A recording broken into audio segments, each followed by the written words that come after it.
లక్షలాది ఎకరాల పంటల్ని ఎండబెట్టి రైతుల పాపం మూటగట్టుకున్నది ఈ కాంగ్రెస్ ప్రభుత్వం, రేవంత్ రెడ్డి ప్రభుత్వం. ఈ పని నుంచి ఎవడుగా మాట్లాడినా కాళేశ్వరంలో 1,00,000 కోట్ల అవినీతి ఎవడన్నట్టే చెప్పుతోని కొడతారు మా బీఆర్ఎస్ పార్టీ కార్యకర్తలు. ఇవాళ వచ్చిన తీర్పు అదే పద్ధతిలో ఉంది. ఇక నుంచి ఎవడు వాగినా చెప్పుతో కొట్టినట్టుగా సమాధానం చెప్పే శక్తి ఇవాళ మా బీఆర్ఎస్ పార్టీ కార్యకర్త ప్రతి ఒక్కరికి కూడా వచ్చింది. మీరు వాగిందంతా శుద్ధ అబద్ధమని, కేవలం ఆ పేరు మీద మీ పాత భాషలకు ఆంధ్ర భాషలకు నీళ్లు పోవడం కొరకు కాళేశ్వరాన్ని ప్రారంభించకుండా, కాళేశ్వరం పంపులు ఆన్ చేయకుండా కాలయాపన చేసిరని, మీరు బనకచెర్లకు రూట్ క్లియర్ చేయడం కొరకే, మీ గురుదక్షిణ సమర్పించుకోవడం కొరకే, గోదావరి పైన హక్కుల్ని వాళ్ళకి దారదత్తం చేయడం కొరకే దుర్మార్గంగా ఇంతకాలం కన్నేపల్లి పంపుల్ని ఆన్ చేయకుండా గోదావరి నీళ్లను కిందికి వదిలిందని మేము బీఆర్ఎస్ పార్టీ ఏదైతే చెప్పిందో అది నిజమని చెప్పి ఇవాళ స్పష్టంగా తేలిపోయింది. నిజమే, 2.5 ఏళ్లకు నిన్న ఏందో చేస్తా ఏందో పీకుతా అని చెప్పి పోయిండు ఆయన. కేసీఆర్ జగిత్యాలలో వస్తున్నాడు అని చెప్పగానే వణికిపోయి అక్కడ నేనేందో పీకుతా కాళేశ్వరంలో అని చెప్పి పోయిండు. ప్రభుత్వ ఖర్చుతోని మొత్తం రైతులు తీసుకొచ్చి ఏందో చేస్తాను పోయిండు. ఏం మాట్లాడిండు? ఒక్క ముక్క కాళేశ్వరం ఇగో బాగు చేసినా, ఇది అయిపోయింది, రేపు రిపేర్ అవుతుంది, లేదు ఇగో ఈ పంప్ హౌస్ ఆన్ చేస్తా, ఆ రిపేర్ పక్కన పెట్టి నీళ్ళు ఇస్తా అనే మాట ఏమైనా చెప్తాడేమని ప్రజలు ఎదురు చూసిపోయిన రైతులు. కానీ నీ బూతు పురాణం యథావిధిగా మొదలు కాగానే ప్రజలు రైతులు ఈసడించుకుంటూ వెళ్ళిపోయారు, అక్కడి నుంచి ఉంచుకుంటూ పోయినారు. అక్కడి నుంచి నీ పోలీసులను పెట్టి ఆపి వాళ్ళకి నీ బూతులు వినిపిద్దామనే ప్రయత్నం చేసినావు, చిల్లర ప్రయత్నం. అయినా నువ్వు బలవంతంగా తెచ్చిన రైతులు కూడా ఆగకుండా వెళ్ళిపోయాను.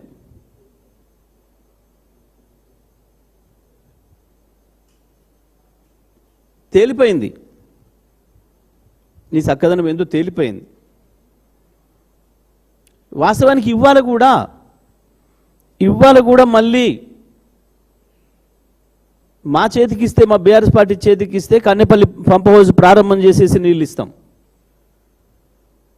ఈ ఎండాకాలంలో కూడా మొత్తం కాలువలను పారించుకుంటూ నీ కోదాడ వరకు తీసుకొస్తాం. నీ ఇరిగేషన్ శాఖ మంత్రి నియోజకవర్గం, పాత నియోజకవర్గం, ఇప్పుడు వారి శ్రీమతి నియోజకవర్గం కోదాడ వరకు కూడా తీసుకొస్తాం నీళ్లు. ఈరోజు కూడా నీళ్ళు ఇంకా వస్తున్నాయి అక్కడి నుంచి. ఆ ఒక్క పిల్లర్ రిపేర్తో సంబంధం లేకుండానే నీళ్ళు తీసుకురాగలిగిన ఏర్పాటు చేసి పెట్టిండు ఆ రోజే కేసీఆర్ గారు. వాస్తవానికి ఇప్పుడు ఇటువంటి సందర్భంలోనే కాళేశ్వరం అవసరం ఏందో తెలిసి కట్టిండు కేసీఆర్ ఆనాడు. ఎండాకాలంలోనే ప్రధానమైన అవసరం ఉంటుంది, కాళేశ్వరం అనేది ప్రాణధారం తెలుస్తుంది, కరువు వచ్చినాడే కాళేశ్వరం ప్రాధాన్యత తెలుస్తుంది. వాస్తవానికి అతి తక్కువ ఖర్చుతోనే నది గర్భాన్నే వాడుకొని బ్రహ్మాండంగా రివర్స్ ఇంజనీరింగ్ చేసి దాదాపు 24 టీఎంసీల నీళ్ళు అక్కడ పైన సుందిల్ల కావచ్చు, అన్నారం కావచ్చు, ఆ బ్యారేజీల దగ్గర ఆపి మొత్తం దాదాపు 40-50 టీఎంసీల నీళ్ళను ఆపి, ఒకవేళ దవ్వుకున్న కరువు వచ్చినా తెలంగాణకు ఇబ్బంది రాకుండా ఉండాలి, తెలంగాణ రైతాంగానికి పంట ఆలస్యం కావద్దు, వానాకాలం దవ్వుకున్న అనుకున్న సమయానికి వర్షం రాకపోయినా కాళేశ్వరంతో నీళ్ళు ఇచ్చి రైతులు ఎప్పుడోదిగా నార్లు పోసుకోవడానికి, తూకాలు వేసుకోవడానికి నీళ్ళు రిజర్వ్ ఉండాలి మనకు అని చెప్పి ఒక అద్భుతమైన ఆలోచనతో నిర్మాణం చేసిన ప్రాజెక్ట్ కాళేశ్వరం ప్రాజెక్టు. ప్రపంచమే నివ్వరబోయే పద్ధతుల్లో కేవలం 3 ఏళ్లలోనే దాదాపు 80,000 కోట్లు ఖర్చు పెట్టి అంత అద్భుతమైన ప్రాజెక్టును తయారు చేసి పూర్తి చేసి తెలంగాణ రైతాంగానికి అంకితం ఇస్తే వరుసగా 4 సంవత్సరాలు నీళ్ళిచ్చి తీవ్రమైన కరువుతో దుర్భిక్షంతో నాశనం అయిపోతున్న తెలంగాణ రైతాంగాన్ని కాపాడుకునే ప్రయత్నం చేస్తే కేవలం ఒక్క పిల్లర్ కుంగిందనే సాకుతోని నువ్వు చేసిన దుర్మార్గం ఇవాళ బట్టబయలైంది. తెలంగాణ రైతాంగం అందరూ కూడా చూసినారు. ఇవాళ మేము మళ్ళీ ఛాలెంజ్ చేస్తున్నాం. ఇవాళ మా చేతికి ఇచ్చిన ఆ రిపేర్ పిల్లర్ రిపేర్ దాని పక్కన పెట్టి కన్నేపల్లి పంప్ హౌస్ను ప్రారంభం చేసి నీళ్లు తీసుకురాగలుగుతాం. మళ్ళీ చెప్తా ఉన్నాం. అంత మంచి అవకాశం ఆ పద్ధతిని కేసీఆర్ ఆనాడే ఏర్పాటు చేసి పెట్టిండు. ఏం మాట్లాడిండు వెధవలు? కేసీఆర్ ఇంజనీరు. ఎస్, కేసీఆర్ ఇంజనీర్నే చెప్పిండు. కేసీఆర్ ఎప్పుడు కాళేశ్వరం నాకు సంబంధం లేదని చెప్పలే. కాళేశ్వరం నా సృష్టి అని చెప్పిండు. వాస్తవానికి సృష్టించిండు. రాత్రి పగలు దాని మీదనే పూర్తి దృష్టి పెట్టి పనిచేసిండు. పొద్దున లేచింది మొదలు ఆఫీసులోకి రాగానే మొట్టమొదటి కాళేశ్వరం చూసిండు. పడుకునేటప్పుడు చివరి నిమిషంలో కూడా కాళేశ్వరం చూసిలో పడుకున్నాడు. ఆ రకంగా 3 సంవత్సరాలు పూర్తిగా తన ఆశా శ్వాస అంతా కూడా కాళేశ్వరం అయ్యింది.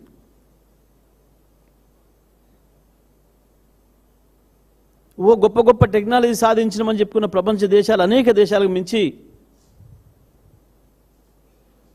గంత అద్భుతమైన అవకాశాన్ని తెలంగాణ రైతాంగానికి ఇచ్చిండు కేసీఆర్. కానీ ఇవాళ దాని మీద ఆధారపడ్డ అనేక మిషన్ భగీరథ పథకాలకు, మంచినీళ్ళకు సంబంధించిన మిషన్ భగీరథ పథకాలకు సంబంధించిన అనేక రకమైన రిజర్వాయర్లు ఉన్నాయి. వాటి సోయి కూడా లేకుండా ఇవాళ మంచినీళ్ళను కూడా అందియలేని దుస్థితిలో ఉన్నారు. హైదరాబాద్ ప్రజలు ఇవాళ కొత్త తరం ప్రజలు, అది పల్లెటూర్లలో, తెలంగాణ గ్రామాలలో కావచ్చు, పట్టణాలలో కావచ్చు, హైదరాబాద్తో సహా కొత్త తరం పిల్లలకి మంచినీళ్ళు రావు అనే సంగతే తెలియదు. కరెంటు పోదు, మంచినీళ్ళు రావు అనే మాట లేదు. కానీ ఇవాళ సిగ్గు ఎగ్గు లేకుండా హైదరాబాద్లో కూడా మంచినీళ్ళు కాపాడుకోండి, నీళ్ళు ఇవ్వలేమని చెప్పుకుంటున్న సిగ్గు తప్పిన ప్రభుత్వం. నీళ్ళు సేవ్ చేసుకోండి. మళ్ళా పూర్వకాలంలో కేసీఆర్ రాకముందు డ్రమ్ములు, బకెట్లు, బిందెలు, చెంబులు, ఆఖరి గ్లాసులలో కూడా నీళ్ళు ఎట్టయితే నింపి దాచిపెట్టుకున్నారో హైదరాబాద్ ప్రజలు, పట్టణ ప్రజలు మీ అందరికీ మళ్ళీ పాత జ్ఞాపకాలు వస్తున్నాయి. పల్లెలతో సహా పల్లెల్లో మరి బోర్బావుల దగ్గరికి కిలోమీటర్ల కొద్ది నడిచిపోయి గంటల తరబడి కరెంటు కొరకు ఎట్లా వెయిట్ చేసి నీళ్ళు తెచ్చుకోరు ఆనాడు బిందెడు మంచినీళ్ళు. ఇవాళ మళ్ళీ తెలంగాణ ప్రజలకు ఆ విషయాన్ని గుర్తు చేస్తున్నారు. నీళ్ళు దాచిపెట్టుకోండి. మళ్ళీ ట్యాంకర్ల దందా మొదలైంది. హైదరాబాద్తో సహా పట్టణాలు, పల్లెలను తేడా లేకుండా మళ్ళీ ట్యాంకర్ల దందా మొదలైంది. సిగ్గుండాలి ప్రభుత్వానికి. ఇంతింత పొడుగు మాటలు మాట్లాడుతున్నాడు ఒకడొకడు. అవే బూతులు, అవే చెత్తవాగుడు. ముఖ్యమంత్రి 2.5 ఏళ్ళైనా ఇంకా నేర్చుకోలే. పరిపాలన అంటే ఏందో తెలియదు. ప్రజల పట్ల సోయి లేదు. కొత్తవి సృష్టించలేవు, కొత్తవి తేలేవు. నీతో కాదు, నీకు ఆ జ్ఞానం లేదు. కానీ కనీసం కేసీఆర్ ఇచ్చిపోయినాయి అయినా కొనసాగించవచ్చు కదా. తెలంగాణ 60 ఏళ్ళు దేని కొరకైతే గోసపడ్డదో, ఏ మంచినీళ్ళు, ఏ కరెంటు, ఏ సాగునీళ్ళ కొరకైతే ఇబ్బంది పడ్డదో, తాగునీళ్ళు, సాగునీళ్ళు, విద్యుత్ శక్తి కొరకైతే ఇబ్బంది పడ్డదో, ఆ 3 సమస్యల్ని పరిష్కారం చేసిపోయింది కదా కేసీఆర్. మంచిగా కట్టిన ఇల్లు పెట్టిన పోయి నీకు అప్పచెప్పిండు కదా. ఒక్క దాంట్లోనంటే ఒక్క దాంట్లో వాగినవు చెత్తవాగుడు అంటే కేసులు జైళ్ళు నీకు అనుభవం ఉన్న పనులు. ఇక మూసుకో, ఇప్పటికైనా అన్నీ మూసుకొని వెంటనే ఆ కాళేశ్వరం పంపుల్ని ప్రారంభం చేసే ప్రయత్నం చేయి. ఒక్క డీజీ కన్నేపల్లిలోని ఒక డీజీకి నిమికంచెలు చెప్తే చాలు, ఇవాళ ఆన్ చేయడానికి సిద్ధంగా ఉన్నాడు. కన్నేపల్లి పంప్ హౌజులు కేసీఆర్ కట్టేటప్పుడే చెప్పిండు. నడెండకాలంలో ఏప్రిల్ మే నెలల్లో కూడా ప్రాణహిత ఆ పేరే పెట్టింది, అద్భుతమైన పేరు పెట్టిండ్రు దానికి. ప్రాణహిత ఎప్పటికీ నీళ్ళు ఇస్తుంది. గోదావరి ప్రాణహిత కలవడం కంటే ముందు పై ప్రాంతం ఎండిపోతుంది. సంవత్సరానికి 6 నెలలు ఎండిపోయి ఉంటుంది. ప్రాణహిత కలిసిన తర్వాతనే గోదావరి జీవనది అవుతుంది. అందుకే దానికి అక్కడనే మనం ఒడిసిపట్టుకోవాలి అని చెప్పి మేడిగడ్డ దగ్గర బ్యారేజ్ కట్టింది కానీ, కన్నెపల్లి పంప్ హౌస్ పెట్టింది కానీ, ప్రాణహిత వచ్చి ఎదురుగా కలిసే చోట, గోదావరి కలిసే చోట ప్రాణహితకి ఎదురుగా పెట్టినాడు. ఆ దారం చక్కగా తీసుకొచ్చుకొని కన్నెపల్లి నుంచి లేపుకోవాలి నీళ్ళు అని. ఈ జ్ఞానం నీకు రాదు, 100 జనములు ఎత్తినా. ఇక రైతులను ప్రేమిస్తే, తెలంగాణ భూముల్ని ప్రేమిస్తే వచ్చే ఆలోచన అది. నీలాంటి మూర్ఖులకు భూమి కనపడంగానే దానికి 4 రాళ్ళు బాతి గీతలు కొట్టి 10 రూపాయలకు ఎక్కువ కమ్మక దొబ్బే బేరగాన్లకి ఉన్నది ఈ జ్ఞానం.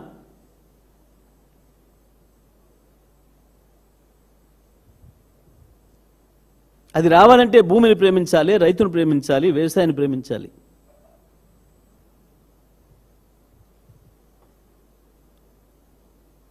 తెలంగాణ తేవడానికి ఎంత తపన పడ్డాడో అంతకు మించి తెలంగాణ భూమి ప్రతి ఇంచును సస్యశ్యామలు చేయడానికి అంతకు మించిన భగీరథ ప్రయత్నం చేసిండు కేసీఆర్. అందుకే సాధ్యమైంది. అది సాధ్యం చేసి చూపించిండు.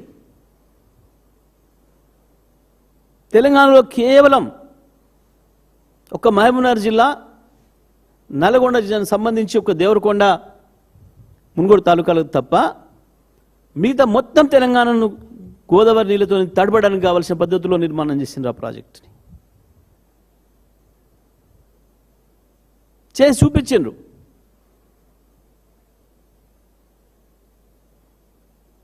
ఇవాళ మా ఆలేరు భువనగిరిలో కూడా మొదలైన నీళ్లు, గోదావరి నీళ్లు, కాళేశ్వరం నీళ్ళే. కాళేశ్వరంలో భాగంగా ప్రారంభం చేసిన పంపులతో వచ్చిన నీళ్ళే. దాంట్లో భాగంగా కట్టిన మల్లన్న సాగర్ నుంచి వచ్చిన నీళ్ళే.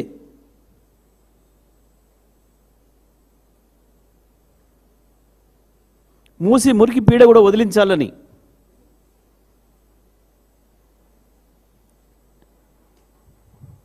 పిల్లాయపల్లి కాలువ కావచ్చు, బునాదిగాని కాలువ కావచ్చు, ధర్మారెడ్డి కాలువ కావచ్చు, ఆ కాలువల ద్వారా కూడా మూసి నీళ్ళతో అవసరం లేకుండా గోదావరి నీళ్ళు ఇచ్చే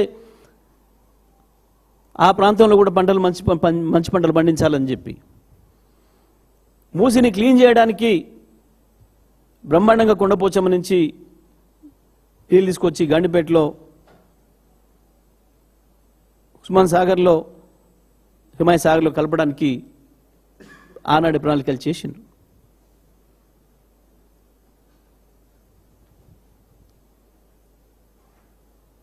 ఇంత అద్భుతమైన ప్రాజెక్టు నిర్మాణం చేసి ఒక అద్భుతమైన సస్యశ్యామల తెలంగాణని సృష్టిస్తే మీ దుర్మార్గమైన, మీ మూర్ఖపు ఆలోచనలతోని కేవలం శత్రువులకు పనికొచ్చే పద్ధతుల్లో మనను ముంచిన వాళ్ళు, ఇంకా మన నీళ్ళను కొల్లగొట్టాలనుకుంటున్న వాళ్ళు వాళ్ళకు అనుకూలమైన మీడియా వాళ్ళు ఆ నాయకులు సృష్టించిన దాంట్లో పడి నీ కేవలం నీ పదవి కొరకు, నీ తుచ్చమైన పదవి కొరకు తెలంగాణ రైతాంగానికి ఇంత ద్రోహం చేసి వరుసగా 3 ఎండాకాలాల్ని యాసంగిల్ని